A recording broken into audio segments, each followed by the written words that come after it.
Good evening, everyone. I'm Bernard Schwartz, director of the Unterberg Poetry Center.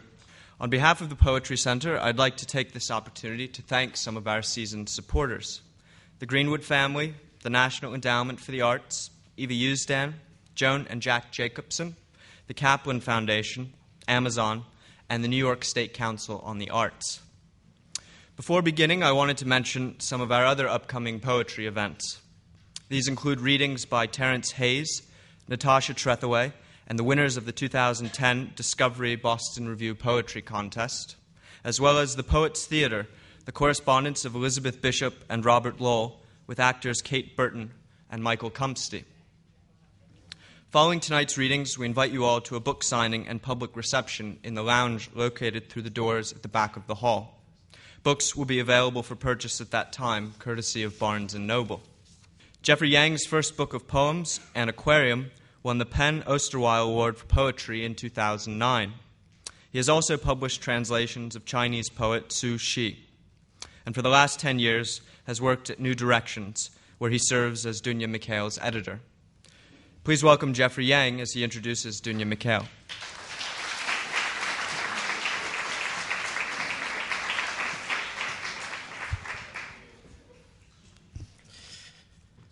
When the chemist James Bryant Conant gave the Franklin Medal lecture in 1943, he said fascism in Germany had spread, I quote, because bad poetry and wrong philosophy prevailed. Today, as we sleep, dream, and wake, what prevails? There are things we live among, writes George Oppen, and to see them is to know ourselves. Just like sleepwalkers, writes Dunya Mikhail, we go off to war and plunge into deep garbage. Since this latest war began in Mikhail's homeland in 2003, according to a recent survey by the UN, of the 4.5 million people who have fled their homes in Iraq, over 2 million are refugees. The most common cause of civilian death there has been kidnapping executions, which has escalated this year along with the suicide bombings. Mikhail's refugee status began in 1996 under circumstances brought about largely from the publication of what was then the first book of her two-part book, Diary of a Wave Outside the Sea. It is a light-filled, absolutely heart-wrenching personal record of war's ruin. All poetry, says Octavio Paz, is essentially a diary. The first part Mikhail wrote during and after the 1991 war, some 50 years after the two hemi-stitched mono-rhymed lines of traditional Arabic poetics was severed by the pioneering efforts of those such as al-Malaika and al-Sayyab. At one point in her diary, the Minister of Culture says to a group of poets that this new prose poetry doesn't make sense to me. It's like marrying a foreign woman. Mikhail's verse continues a spirit of reinvention. In fact, the classical poetic meters in Arabic are called seas. And so here is another meaning of Mikhail's wave outside the sea.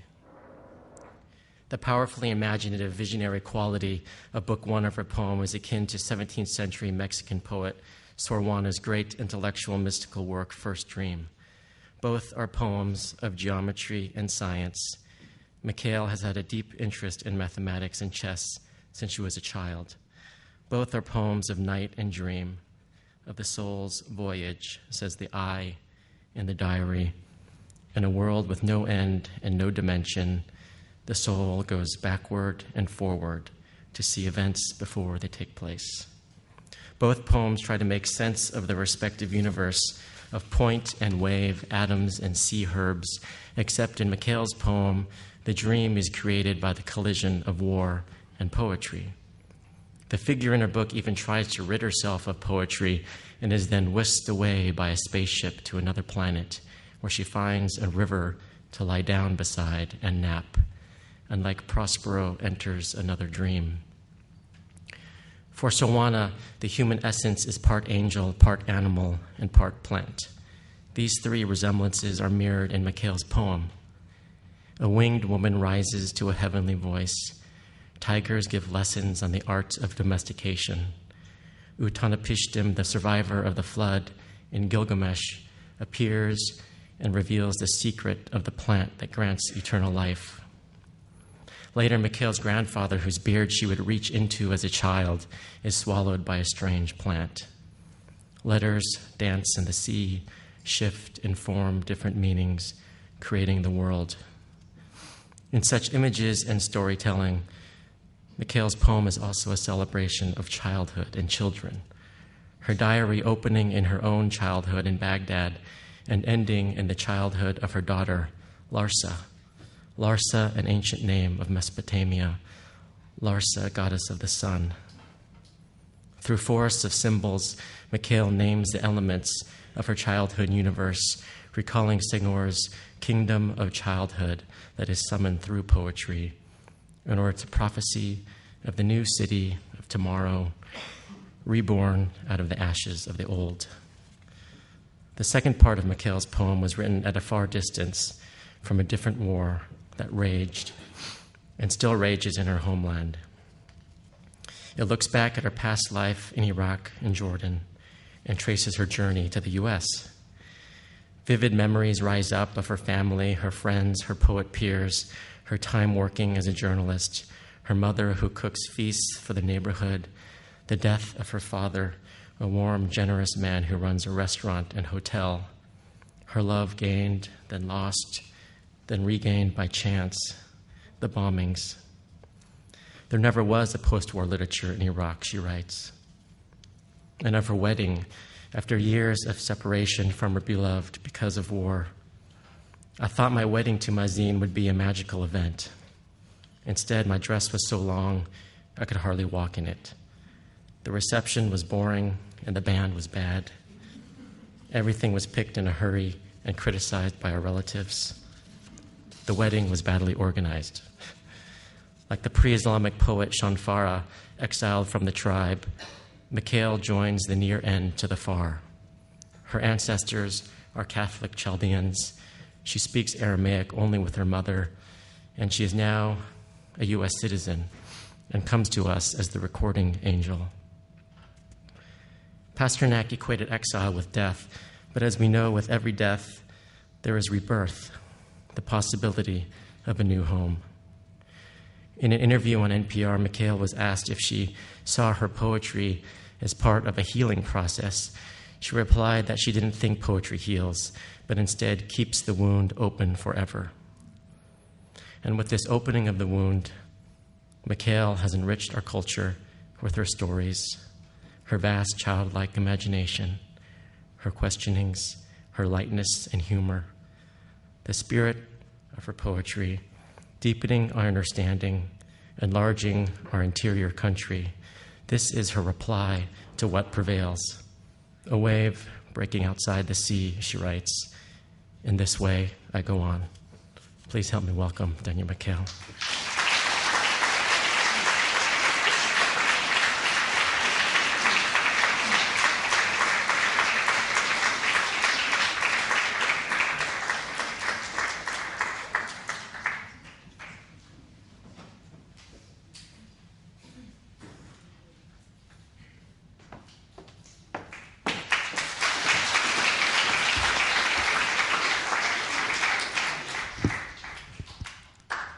I don't know if I can be seen from here.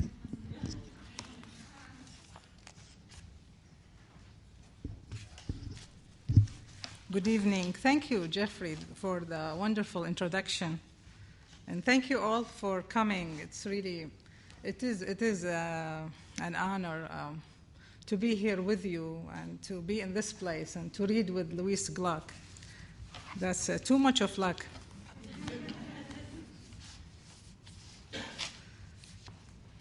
And Jeffrey, I just want to say something. He's, my editor, and back home in Iraq, we don't have the habit of having an editor. We had censors only. And, ironically, there is one difference. There are many differences, but one ironical difference. With the censor, you feel you are very important. Every word counts. And that you may, if you say the wrong word, you may even deserve to die. And it is you have victims. Your writing has a victim-oriented effect. With the editor, you feel that you are someone who makes mistakes, but that's okay. And if you wanna, it doesn't matter. Even if you wanna keep it as is, the editor is so sensitive that doesn't wanna tell you that this can be better. So, anyways. And thank you, New Directions, represented especially by Barbara Epler. She's the one who picked my voice, extended it to the American audience, and I'm very grateful for this. And today, Larsa, my daughter, this is the first time she's with my audience. So I'm going to start with a poem about her, having the title Larsa. I don't know where else that. Okay. Well, I'll read the first part in Arabic and then in English. تتحركين بداخلي يا لارسا فأرسم الأشكال الدائرة ماء حامل المستطيل سرير متنقل المثلث وجه الطبيب الهلال حبل المشيمة أو قاربك تنطين مني حبة ذرة ناضجة فأنسى أعدائي كلهم وأحمل القمر تبعثين إشارات ولثغات مثل رسولة صغيرة فأدعو بعض حمامات لتحط على نقاط في دفتري وأصنع الآيات. You move inside me, Larsa, so I draw shapes. A circle for pregnant water, a rectangle for a hospital bed, a triangle for the doctor's face, a crescent for the umbilical cord or for your boat. You send signals and lisps like a little prophetess. So I beckon these doves to land upon the dots in my notebook. You yawn, so I plug the stars and place them in my words. May they delight you when you read them, and in what language will you read them? You walk, so I take the flutter from autumn leaves as they fall to earth. I don't know why I take them flutter by flutter, except that you are beautiful, Larsa. You wave your hand, so I know you are mixing rivers, lakes, and continents with a teaspoon or a straw. You carry the Euphrates and the Atlantic together to school, mix colors and temperatures, so all sides reconcile because you are beautiful, Larsa. And like snowballs tumbling to stillness, nations stop fighting for a moment because you are beautiful, Larsa. You open your arms, so I know exactly how much I love you. I love you from here to Baghdad, and I love you more than all words, and I love you higher than the smoke in the city, and I love you louder than the sounds of explosions, and I love you deeper than the wounds exchanged between Iraqis and Americans with their explosive shells, and I love you sweeter than a Rasqi lily, and I love you wider than fear that brims over the edges in a time of war. My love is greater than the earth seen by a baby chick. From here to Baghdad, back and forth, I love you.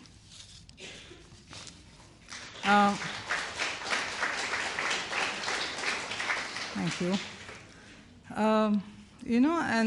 As Jeffrey mentioned, that Larsa is a name means the goddess of sun in the time of Mesopotamia. And by the way, the first poet in history is Enkhidwana, they say, recorded. She's Iraqi in Mesopotamian time, and she wrote about Inanna, and she wrote in tablets with cuneiform language. And the interesting thing about Enkhidwana is that she has a position or a title, and that was the keeper of the flame. And sometimes when they ask me what's the task of any poet, I say, if a poet has any task at all, would be the keeper of the flame, same as before. So, and from Larsa and Khidwana, I want to move to Orpheus, and I'm fond also of Orpheus, with his famous look with the back to his wife, and that's why he lost her, because of that look to the underworld. And so I always thought about him, what would happen if he didn't look back. And so I have a poem of 2 small parts. لأنه نظر إليها حدث كل ما حدث، خروجها من العالم السفلي وعودتها، الموسيقى في قوس القارب، النهر الذي يجري بلا شروط، الزنبقة الصامتة المترنحة في الأعلى، الحجر ذو الثقوب كالأفواه في الأسفل. Orpheus, look, number 1. Because he looked at her, all this happened.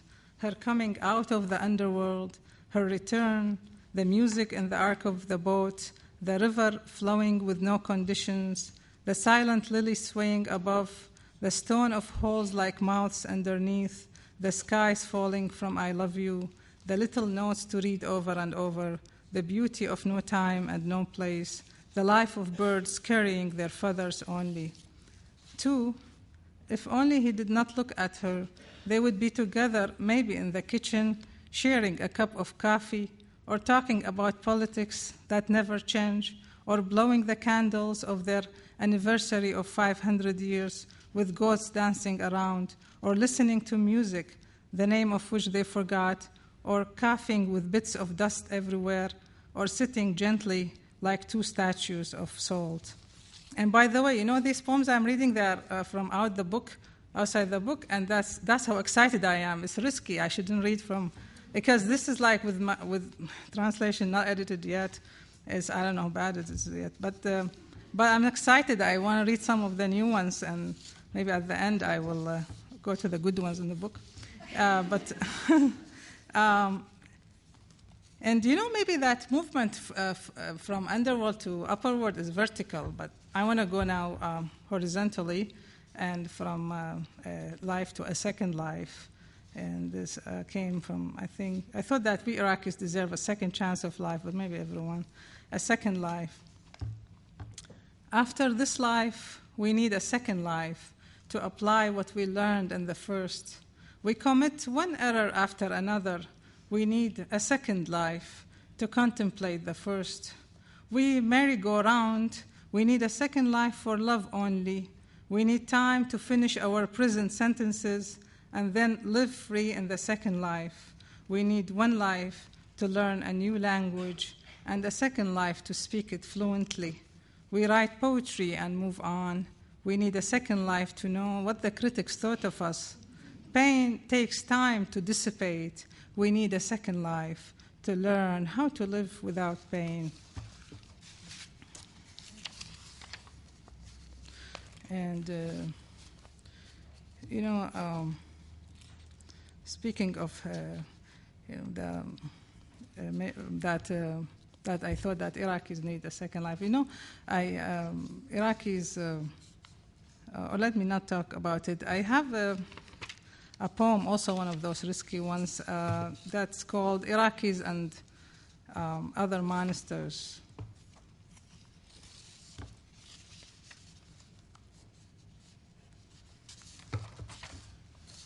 Also among the new ones.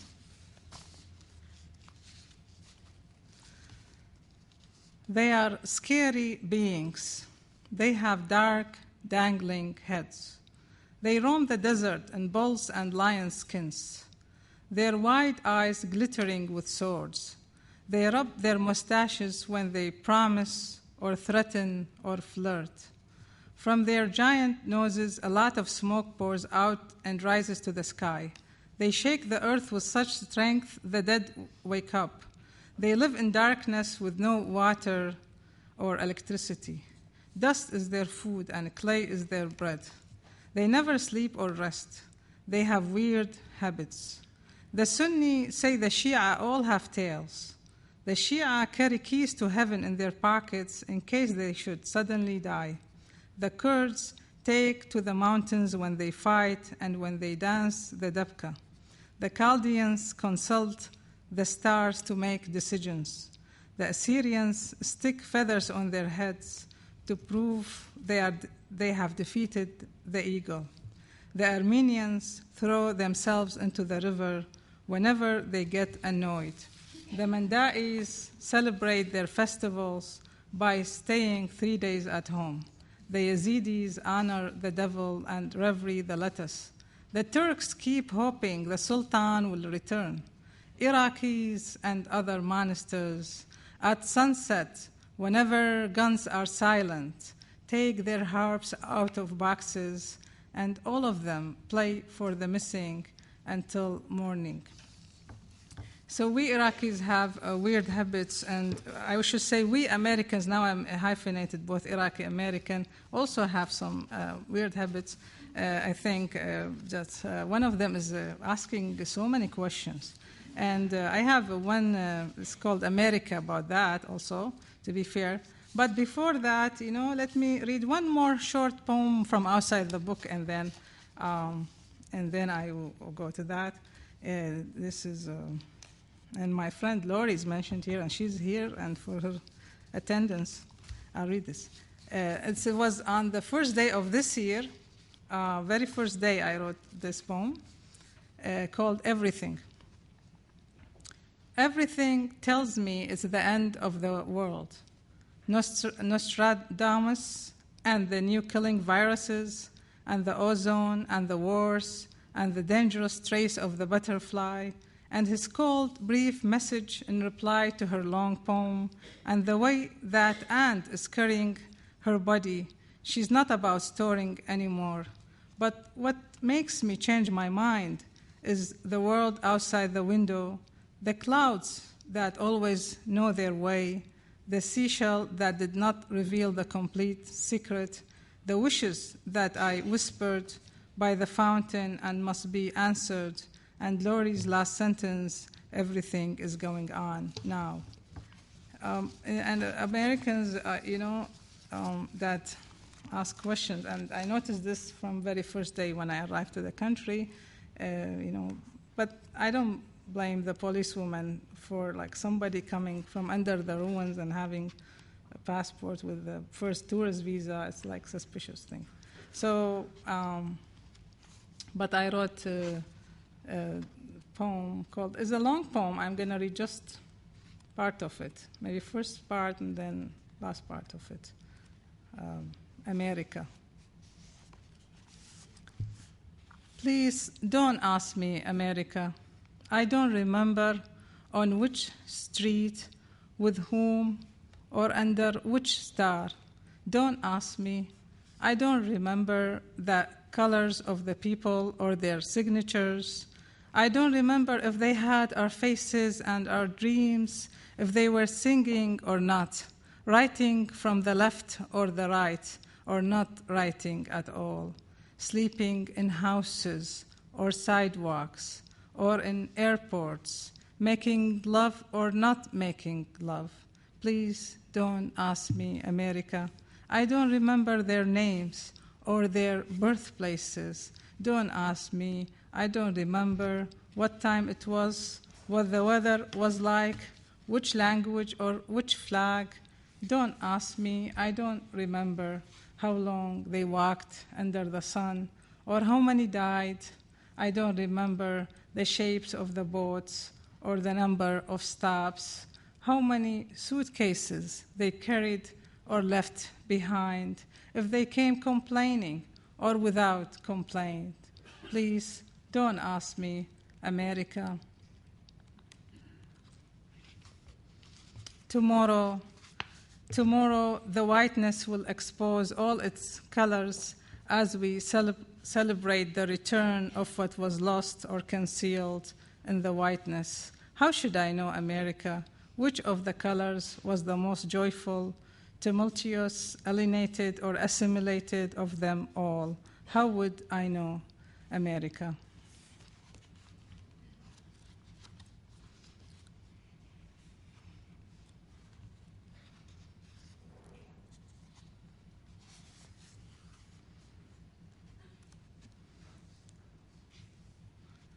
Maybe just a couple of more poems. Small one, a shoemaker. It's in Iraq. This is popular profession, making shoes or repairing them and things like that. A skillful shoemaker throughout his life has pounded the nails and smoothed the leather for a variety of feet. Feet that flee, feet that kick, feet that plunge, feet that pursue, feet that run, feet that trample, feet that collapse, feet that jump, feet that trip, feet that are still, feet that tremble, feet that dance, feet that return. Life is a handful of nails in the hand of a shoemaker.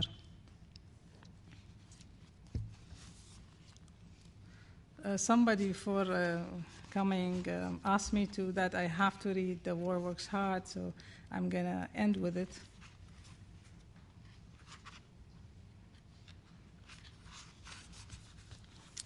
Maybe read just a small part of it in Arabic also.